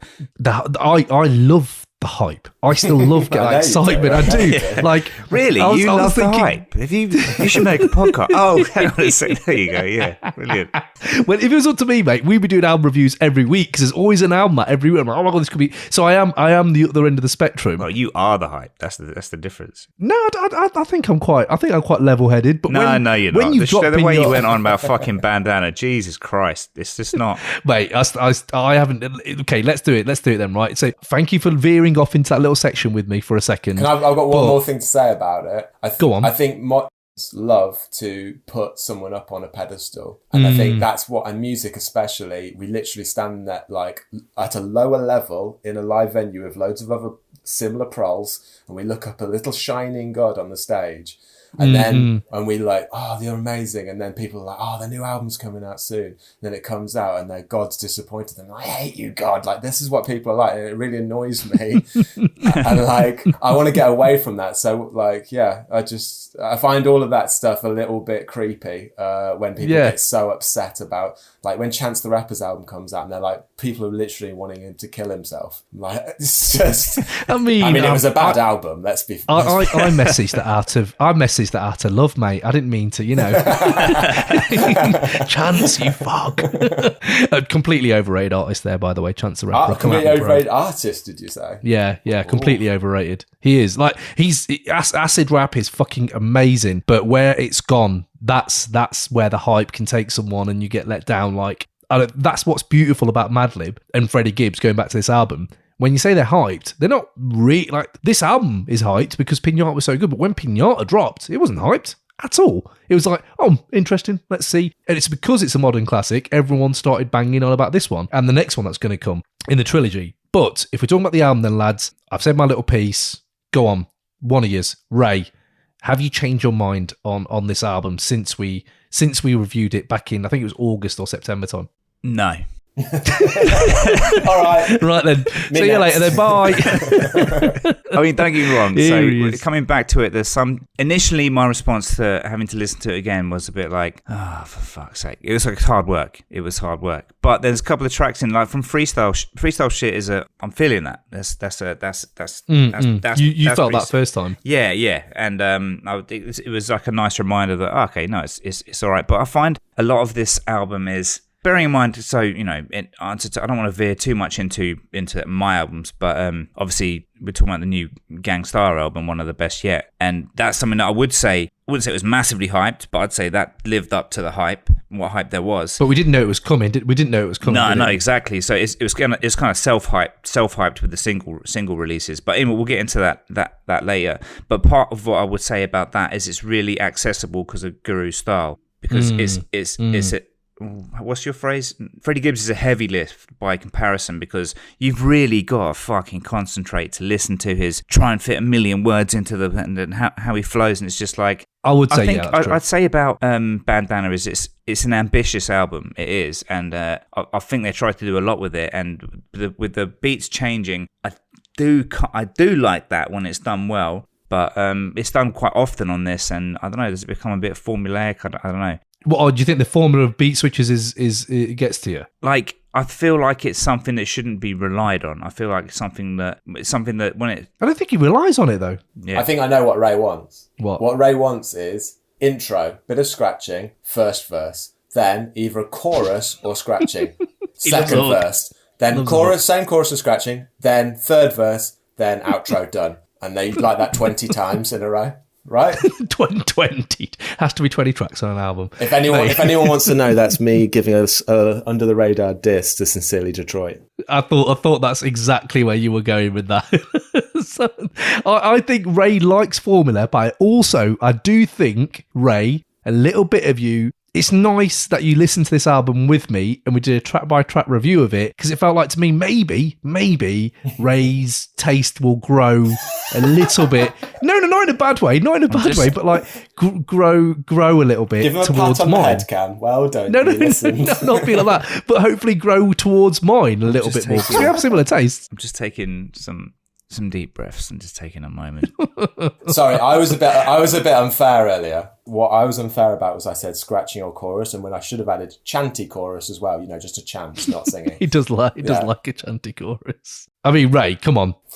I just You like format. I like hip hop. I don't know what it is That's that you not like. hip-hop. I don't know what it is. Hip hop wasn't invented in 1991. It wasn't. Hip hop was not invented in 1991. Yeah, but that's true. what it. That is but true. That's the what Cam. Why didn't you make an 80s hip hop podcast? Why did you do a 90s hip hop podcast? I don't understand. Because I did grow up in the 90s though, mate. I didn't have time for the 80s at that time, but I went back. But yeah, no, look, right, okay, I get it, and I get that this doesn't veer into your taste stream all the time. So listen, what I'm saying about Freddie Gibbs, I've got time for the switch up of the beat and everything, but I don't think it should be relied upon. I don't think it should be fucking everything, and No, but I don't think it is everything. The thing I like about this album is he hasn't just emailed his raps in, and he hasn't just emailed his beats and they've gone right. It's clearly they've worked together, because they've clearly he's molded the beats around his rhymes, and maybe other vice versa, but either way they fit really nicely and they're having fun. And they're reaching a level of like, what I think Madlib's reached a level where he can produce for huge rap stars after this. He probably could have done before that anyway. He probably just doesn't want to. But the fact that he shows on this, he can do Kanye type of beats, he can do trap type of beats, he can do his own shit and mold them around the artists he's working with. We were talking to Mayhem Loren on the pod, and he was saying, "Oh yeah, I've got a whole album with Madlib coming out 2020." What the fuck? Like, what's that going to sound like? Like, you're talking about accessible. Mayhem's probably a lot more accessible than Freddie. I'm just really happy as an artist like Madlib who's trying these things out. And the fact, mate, and I forgot how angry I was until I started re-listening to this album. And I was like, oh yeah, remember in the review and before that, I got really angry. They didn't even put the title fucking track on this album. Bandana's not even on the album. And that is possibly our favourite track. And I was like, that was just released as a single. And they didn't even put it on the album. So that's how good this album is. I wasn't even worried about that once I keep listening to it. I'm like, oh yeah, but that's not even on here. Well, I just, like, when you're talking about album of the year, well, can it be an album of the year? I don't know. I just think there's too much on here, which I mean, it reaches, but it just isn't well executed. Like, it's ambitious. I give him that, but I don't know. What are you saying, Jumbo? So when this initially came out, I listened to it a bit and I enjoyed it and I knew it was good and I was going to like it. And I kind of didn't like listen to it that much. I was just not in that kind of listening mode to listen to it. And then over the last couple of months, I've come back into it and it's just really grown on me. I really like the first album, Pinata, but this one, I actually like it a bit better for a few different reasons. I think it's, like you were saying, they do sound more cohesive together. It does sound like they've actually like thought about topics and like he's been in the studio with Madlib creating this album with him. Something that we all like, this is interesting because these album of the year debates, there's several producer-driven albums. I don't want to spoil it, but like there's a few albums where the producer is like either... Oh, we've already said what albums we're bringing. Okay, so it's like Sincerely Detroit, Apollo Brown, and then Gangstar with DJ Premier, and then this. And maybe you could even say like Q-Tip executive producing, Danny Brown, stuff like that. Yeah. And I think it's a weird one because this just, I don't know, when you know how you're saying Gibbs fits a lot of like words into his bars, right? Like I do think that like he does do that, but he has sometimes it's more about like, does it sound good? Like, and I think Gibbs always he sits in the pocket of the beat really well. I do think he fits in a lot of words, but it always sounds good. And he's got a very soulful style where like Madlib's beats are often quite angular. Like Palmolive could almost be annoying. and like a bit too angular and abrasive at times, the beat for it, but Gibbs and all the other MCs on it just sound great and they fit in the pocket on it. Whereas like that's the problem I had with Eve, is that she had quite an abrasive voice when the beat wasn't great, or actually even better, what's his face, Slowthai, incredibly like abrasive voice, and then you put it over abrasive beats and it's just a bit, I mean, I love Death Grips as much as the next person, but like, yeah, that album like was even more like abrasive than Death Grips, and it was really annoying at times. Whereas Gibbs, more abrasive than Death Grips. That's no Grips, one's more abrasive. They're abrasive, but they sound good. I don't know what it is. Whereas he was just irritating. And like, do you know what, Danny Brown? I used to find him when he used to do his high pitched voice, and that's why I like this album a lot. I didn't actually like Atrocity Exhibition that much, because there's a lot of abrasive beats with his that tone of voice that he uses sometimes. And this Gibbs is deep register over these beats is just smooth. I love it. And what you said there, fitting in the pocket. You know, you hear albums and sometimes it takes a few listens. And as I said to you, Ray, when we first heard this album together, always the way with Madlib for me. I listen to a project the first time and I don't feel I properly understand it until I've give it a few more listens. But this one now, I almost listen to it now and I'm like, wow, why did I even ever feel like that? Like, this album seems so easily, like, it pleases me on so many levels straight away. But then that's the beauty of his musicianship, isn't it? There's no skippable tracks on it for me. It just flows by. Oh, Jesus. No. So you've gone too far now. No skippable tracks. No, there isn't any. There aren't. And like I was saying about, you know, in terms of the accessibility, it's hard to listen to him. You got to really fucking concentrate and you will miss it. It's not it's like it's like Liquid Swords. I get to keep going back to it and I hear more and more and peel new and new layers off it. No, it's just... Does it sound good? Does it sound good? But do you know what? That sounds exactly. It sounds good. It does. No, but the beauty. This is how the only other way to look at it. What you're saying there, Ray, is for me to get a bigger sample size of what other people think. If they like, for you, that's the case. For me, it's not so much. Jesus. No. No, it's just interesting to see what other people think. That's what I'm saying. I'm not saying it's the be all and end all. You're not taking but it's just interesting to think. So when I saw, but no, when I went to see him in Brighton. And clearly everyone's there and they've all paid, so they've all got an invested interest. They want to enjoy the show. I was like, wow, I can't believe how many people know all the fucking lyrics to all his fucking... and obviously, and again, really young, like 17, 18-year-olds. And I did not know Freddie had that kind of following in the UK where they were avidly known, and it was full, it was sold out. And by the time I got to the merch store, half the fucking shit had gone. And I was like, wow, and they were selling 40, 50 quid hoodies. And I was like, that's not cheap. Like that's quite expensive for merch. Mate, gone, swiped. And it made me realise that, wow, that Freddie, for as inaccessible, and I agree with you, it isn't the easiest listen. None of his stuff is. Fetty's not. Freddie, all his albums he's done back in the day are not. Like, you have to tune into his voice a little bit. But what I realised with this album is... this thing that you two are talking about, I never got this. I always thought he just sounded great. I've always liked his start. I don't get... It's not like he's some, I don't know, acquired taste. It's just... I don't get it. I don't get why... Yeah, I think what will illustrate it better back is if you go into... hottest lines on the album. What's some sick lines? I got one for you. Can I get mine? I got one right now. Go on, I've got some as well. Fuck the needle, she just puff and sniff, snuffleupagus. I got strippers on my fucking list, fuck a bucket list, black brains all up in buckets, bitch, Michael Douglas. Michael Douglas. Mate, I fucking love that line. Mate, you nicked one of my lines. I've got my lines here. Hottest bars on the album, right? I can't hold no grudges. My hands are too busy catching blessings. I know I've used that. With Artie, my wife, at times.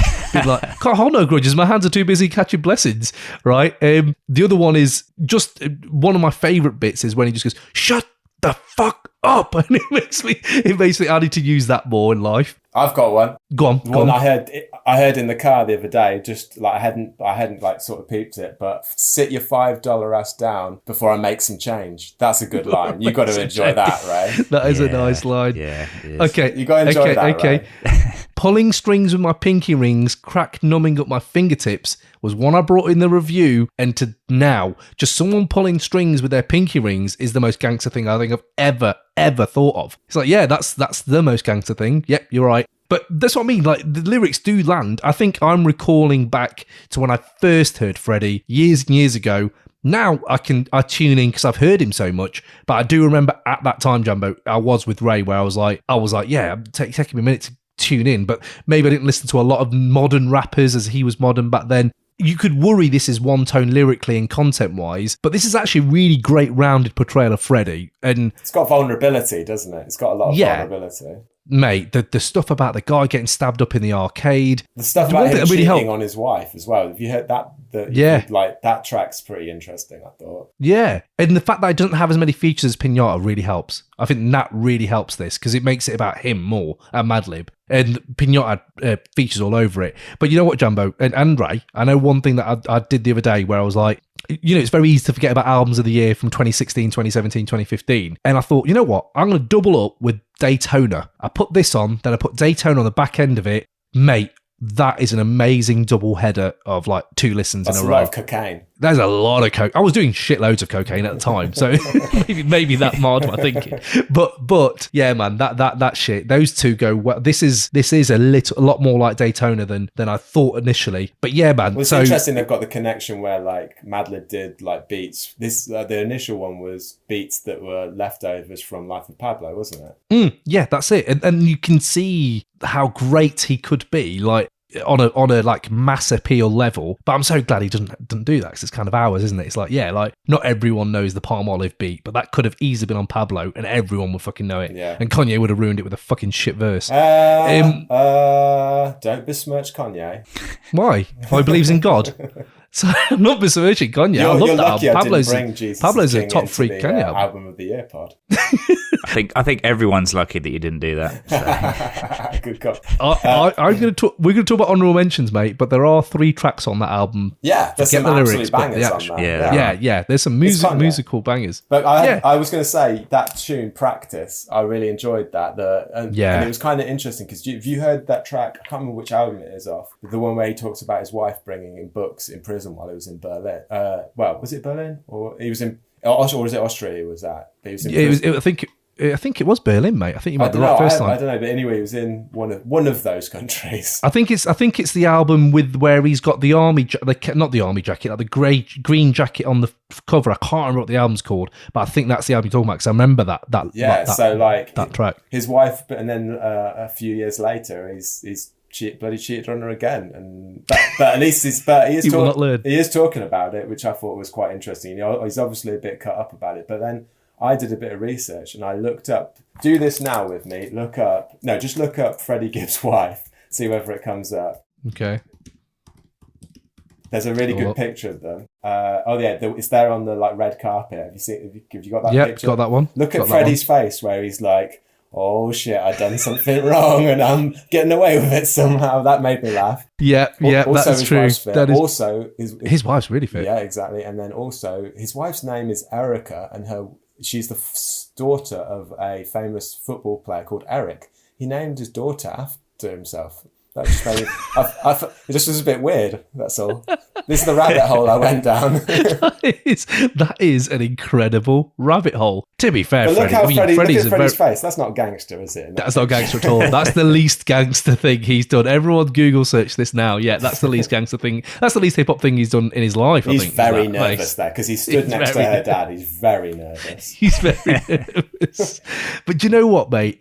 I'm not going to lie, man. I'm not going to lie. When I was seeing him live and he took his top off, even I was like, yeah, that's a pretty good specimen of a male.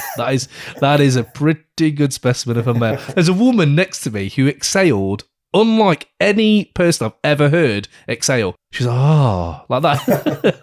And her husband or boyfriend was with her. I was like, fucking hell. She's right. She's absolutely right. Look at the body on him. But either way, let's go off my homosexual tendencies and let's move on to what 90s rappers should be on this album. And you know what? I had the easy peasy one, Scarface on Half Man, Half Cocaine, would just be seamless. Like, put him on the back end, Scarface would kill that. So yes, I think that's a nice little chat we've had about this album. We've not so nice on the other two, but you know, it's nice to end this episode that way. So lads, if you're giving this album out of 10, what are you giving it, Jambo? So it's an 8, possibly rising to a 9.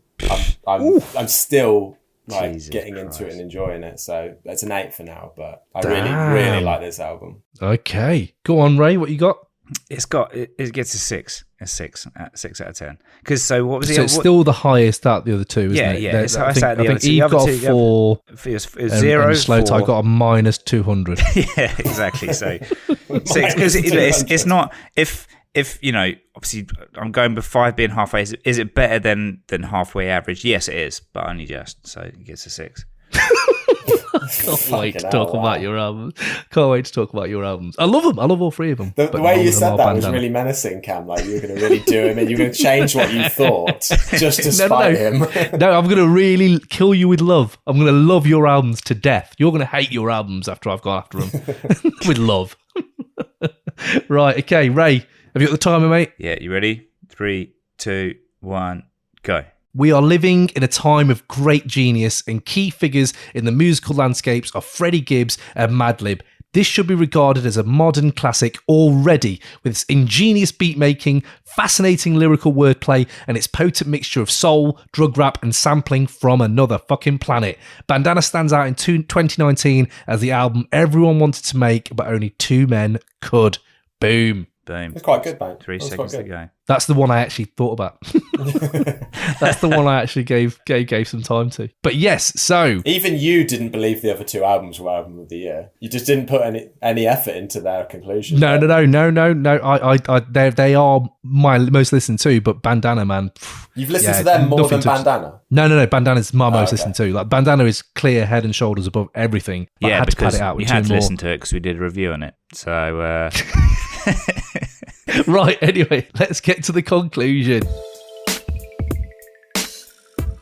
So just a little break from the debate. Yes, had to feature another one of the podcasts that we usually listen to and we highlight. And yeah, man, it's my bro over there at Notorious POD. Notorious POD, man, they've been doing it for a minute. They're a UK podcast. And yeah, just digging into the classics of hip hop and just going through the albums. Some really funny interviews, some really funny just takes on everything, and very British and yeah, unique, man. So Notorious POD, they out there. Go check them out. Subscribe, all that. So let's see what their favourite albums of 2019 are. Boom.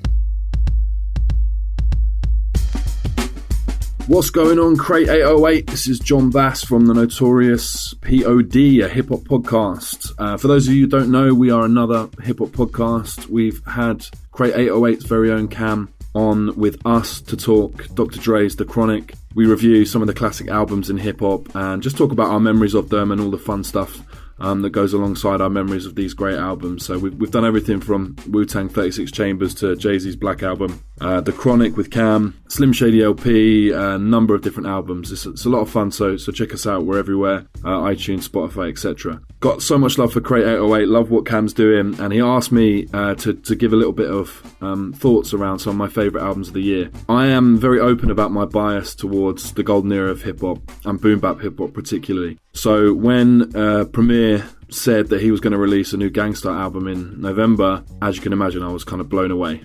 Like most of us, just too excited for this project, and I'm really excited to see what he was going to put out. I heard the J. Cole track, and I've got to be honest, it kind of got me pumped for the album even more. So yeah, love the album. It's great to hear people like MOP, great to hear Preem beats again, some new stuff for us all to listen to, and in that classic Gangstar sound.